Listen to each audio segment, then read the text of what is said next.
Good morning sir. আরে তুমি এত পরে আসলে কেন? মানে তোমার এগুলো নাটক, এই নাও বসো তোমার জায়গায় যাও। আরে স্যারের কি হয়েছে? এরকম তো ছিল না আগে, দেরি করে আসলেও কিছু বলতো না, কিন্তু স্যার এরকম করছে কেন? স্যার তো আগে এরকম ছিল না। দাঁড়াও দাঁড়াও, এবার তোমাদের মজা দেখাবো।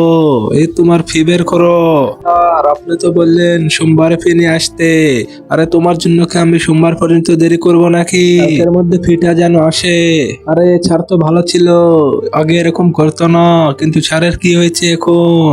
বুঝলাম না ব্যাপারটা। পরে ফি দিলেও কিছু বলতো না স্যার। স্যার শেষের অঙ্কটা আমাকে আরেকবার বুঝিয়ে দেন। আরে এক অঙ্ক কি আমি 10 বার বুঝাবো নাকি? হ্যাঁ, আরে ছাড় তো রেগে গিয়েছে। কিন্তু কেন? আরে আগে অনেকবার বুঝে নিলেও তো ছাড় কিছু বলতো না, কিন্তু এখন কি হয়েছে বুঝলাম না। যাই হোক, গুড মর্নিং স্যার। আরে তুমি চলে যাও আমার স্কুল থেকে।